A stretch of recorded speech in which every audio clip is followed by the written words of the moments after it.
श्री स्वामी समर्थ. गुरुचरित्र सार्थ मराठी. अवधूत चिंतन श्री गुरुदेव दत्त. अध्याय 2. संदीपकाची गुरुभक्ती. श्री गणेशाय नमः. हरिनाम घेणारा एक शिष्य श्री गुरुचरणांचे ध्यान करीत मार्गाने कोठेतरी जात होता. दमल्यामुळे तो एका झाडाखाली विसावला. भस्म, व्याघ्रचर्म आणि पितांबर धारण केलेला एक योगी त्याच्या स्वप्नात आला. त्याने नामधारकाच्या भाळी स्वहस्ते भस्म लावले व त्याला अभयदान दिले. नामधारकाला एकदम जाग आली. त्याने भोवताली पाहिले पण कोणीच दिसले नाही. तो आश्चर्य करीत पुनश्च मार्गस्थ झाला. काही अंतरावर त्याला स्वप्नातील योग्याचे प्रत्यक्ष दर्शन झाले. त्याने आनंदाने पुढे धावला.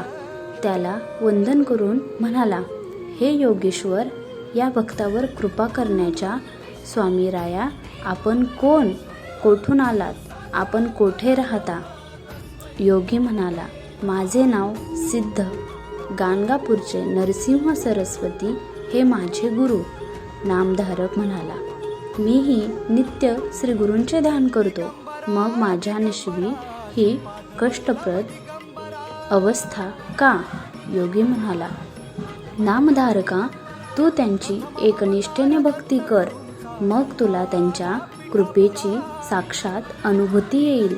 पूर्वी ब्रह्मदेवाने कलियुगात श्री गुरूंचा महिमा सविस्तर सांगितला. तोच मी तुला सांगतो, ऐक. सृष्टीच्या आरंभी विष्णूने आपल्या नाभिकमलातून ब्रह्मदेवास उत्पन्न केले. त्याला 4 वेद दिले व त्यांना अनुसरून जगाची निर्मिती करण्यास सांगितले. त्याप्रमाणे त्याने विश्व निर्माण केले. 4 प्रकारची जीवकोटी उत्पन्न केली.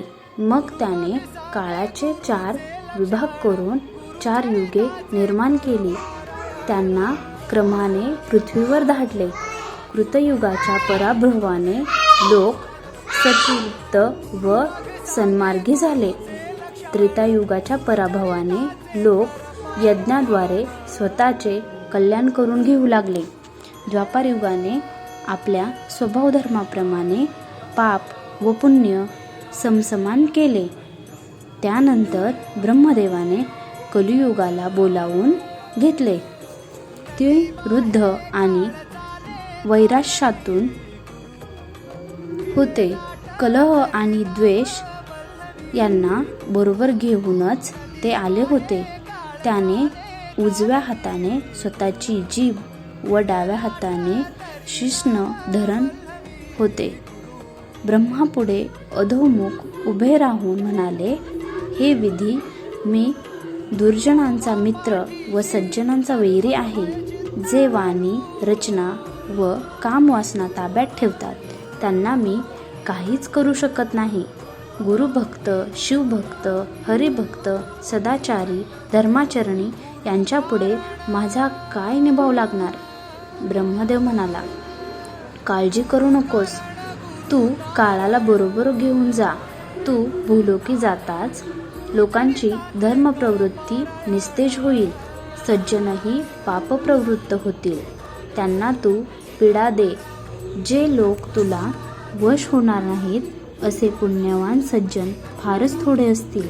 निर्मळ मनाचे, निष्कपटी, निर्लोभी मातापिता, देव, ब्राह्मण, गुरु, गायी व तुलसी यांची सेवा करणाऱ्यांना, साधू संतजनांना तू काही त्रास देऊ नकोस. ही माझी आज्ञा आहे. कलियुगाने ब्रह्मदेवाला गुरुचे स्वरूप व महात्म्य विचारले.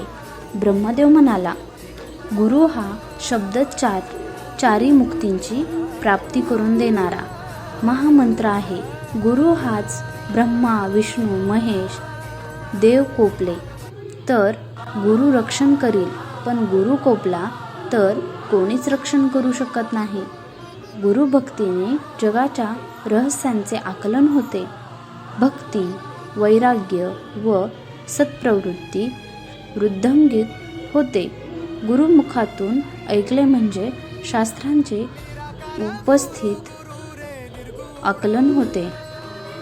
गुरुच्या सेवेने कायिक, वाचिक व मानसिक शुद्धी आणि सर्व प्रकारच्या सिद्धी प्राप्त होतात.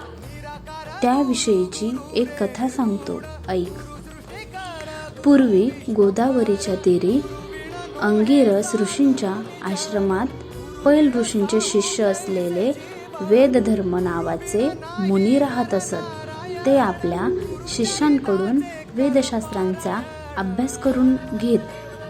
एकदा ते सर्व शिष्यांना उद्देशून म्हणाले, माझे पूर्वजन्मींचे शेष पापभोग याच देही भोगायचे आहेत.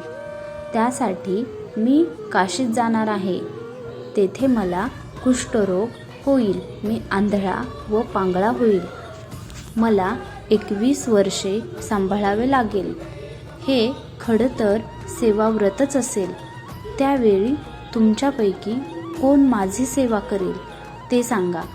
ते ऐकून संदीपक नावाच्या शिष्याने, मी तुमची सेवा करीन, तुम्ही अनुमती दिली तर तुमचे सर्व पापभोग मी स्वतः भोगीन, असे सांगितले. वेदधर्मांना परत संतोष वाटला.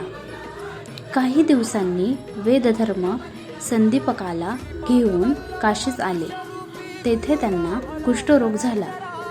त्या दुःखाने त्यांचा पूर्व स्वभाव बदलून ते हट्टी, चिडखोर, उर्मट, क्रूर व शिवराळ झाले. अनंत हालापेष्टा सोसून संदीपक गुरुसेवेत तत्पर राहिला. संदीपकाची एकनिष्ठ सेवा भक्ती पाहून विश्वनाथाने त्याला दर्शन दिले. त्याला वरदान मागण्यास सांगितले, पण त्याने काहीच मागितले नाही. मग विष्णूने दर्शन घेऊन वर मागण्यास सांगितले. तेव्हा संदीपकाने माझी गुरुभक्ती अधिकाधिक दृढ हो असा आशीर्वाद मागितला.